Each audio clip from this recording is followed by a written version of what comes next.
আমার শ্মশানের ঠাকুর নাম হলো সাগর।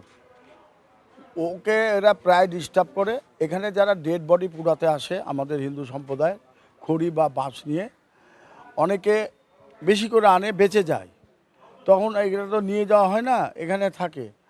তখন এরা আমার ঘাটের ডোম বা গার্ড বা ঠাকুর, যখন একটা গরিব মানুষের ডেড বডি আসে তখন ওই বাঁশ কাঠি দিয়ে তারা পুড়ায়। টাকা কেনার সামর্থ্য থাকে না, থেকে যায়। ওই বাঁশটা, ওই লাঠিটা তারা নেওয়ার জন্য এদের সাথে গণ্ডগোল, মারামারি, এদেরকে মারধর আপনারা ক্যামেরায় দেখলেন। এই ঠাকুরকে মারে, ঠাকুর মাকে গালাগালি করে, আমার ঘাটকে মারে, আমার ঘাটের ডোম এটা, এই ঘাটের ডোমকে মারে। হ্যাঁ, এইভাবেই তারা অত্যাচার করে। এবং আপনারা এখনও দেখতে পাচ্ছেন, আমরা অনেকবার এসে কাপড় মেলতে ভিতরে মানা করে গেছি যে এখনও কাপড় মেলা আছে। হ্যাঁ, এখানে ভিতরে বসে এখানকার ছেলেপেলা যারা নিশা ভাঙ করে, অনেক সময় আমাদের এই যে মন্দিরে, এই যে আমাদের মঠ মন্দির, এইসব মন্দিরের জায়গায় আমরা ভালোভাবে এসে তাদেরকে বলে গেছি যে তোমরা আমাদের মন্দির চত্বরে বসো না, থেকো না। এই ইয়েতে হওয়াতে আমাদের ভক্তবিন্দুরা, আমাদের মা বোনরা ঢুকতে ভয় পায়। এবং বাইরে যারা নদীর ধারে বেড়াতে আসে তাদের উপরেও তারা কার মোবাইল ছিনতাই, কার কি, কোন মেয়ের গায়ে হাত, এগুলো আপনারা বাইরে গেলেও জানতে পাবেন। অনেক ধরনের হিস্ট্রি আমার জানা আছে। আমরা এখানে পুলিশের নিরাপত্তা চাচ্ছি। আমি চাচ্ছি আমার শ্মশান চত্বরটা রেড অ্যালার্ট করুক পুলিশ, যে পুরা রেড অ্যালার্ট করুক।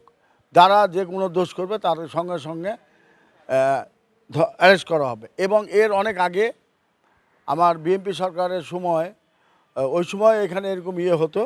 ওই সময় আমি পুলিশ কমিশনারকে বলি, পুলিশ কমিশনার কিন্তু এটা গোটা এলাকাটায়, শ্মশান এলাকাটায় রেড অ্যালার্ট করে দিয়েছিলেন। মানে সব সময় পুলিশ থাকতো, কেউ ঢুকতো না। তারপরে 17 বছর বিগত যাওয়ার পরে এখানে যারা আওয়ামী লীগ ধর্ষকরা ছিল, যারা ছিল, তারা কিন্তু এখানে অনেক অন্যায় অত্যাচার করেছে। হ্যাঁ, এখানে এগুলা করাতে এখানে অনেক ছেলে পেলে মনে করেন আরও জমায়েত হয়।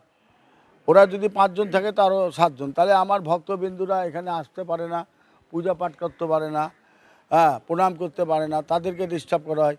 যেখানে ঠাকুরের গায়ে হাত দেওয়া হয়, যে ঠাকুরের মাকে গালাগালি করা হয়, সেখানে আর কি ঘটনা ঘটতে পারে, এটা তো এত খুলে আর বলার নাই। আমার পুরা নাম হলো শ্রী অশোক কুমার সাহা। আমি বাংলাদেশ হিন্দু বৌদ্ধ খ্রিস্টান কল্যাণ ফ্রন্ট রাজশাহী মহানগরের সাধারণ সম্পাদক। আমি এখানে এসে প্রাথমিকভাবে শুনতে পাইছি যে এটা পঞ্চবটিরই একটা ছেলে, আলিফ নামে একটা ছেলে, তার বিরুদ্ধে আমরা আইনগত ব্যবস্থা নেব। আমাদের সিনিয়র স্যারদের সাথেও কথা হয়েছে, ওনারা বলছে যে এটার বিরুদ্ধে যেন আইনগত সঠিক ব্যবস্থা নেওয়া হয়। ওই যে ওই একজনই আর কি ওই বাঁশ বাতা এইসব নিবে। আমি বললাম যে এইগুলানের তো দাম কম, তোরা তো কিনে নিলেও পারিস, এই একটা কথা বলার জন্য আর কি আমাকে এসে চাষ করে এইখানে। মানে ওই একটা কথা বলার জন্যেই, মানে কোনো কিছু চিন্তা ভাবনা না করেও, কারণ আমি তো শ্মশানে দায়িত্বরত পুরোহিত। প্লাস এর আগেও সে আমাকে বিভিন্ন হুমকি দেয়, খালি ওই একটাই ছেলে আমাকে আর কি ডিস্টার্ব করে। হ্যাঁ, আমি অবশ্যই, আমাকে এখন হয় ব্যাকআপ দিতে হবে, আর নাহলে আমাকে এখান থেকে বের করে দিতে হবে। আমি এটা বারবার বলছি, কারণ কেউ আমার রিস্ক বা ডিসিশন নেবে না, কারণ পুলিশ চলে যাবে, প্রশাসন চলে যাবে, সাংবাদিক চলে যাবে, কিন্তু আমাকে এখানে একা দেখতে হবে। প্লাস আমার সন্তান আছে, বউ আছে, বুঝতে পারছেন তো বিষয়টা কি বলছি। আমি আসলে ভীতি কাজ করছে।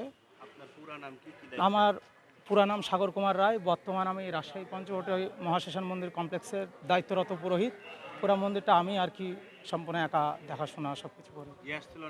ওর নাম হচ্ছে আলিফ। টোকাই এক কথায় আর কি বলবো, টোকাই সন্ত্রাসী, এখানেই পঞ্চবটিতে।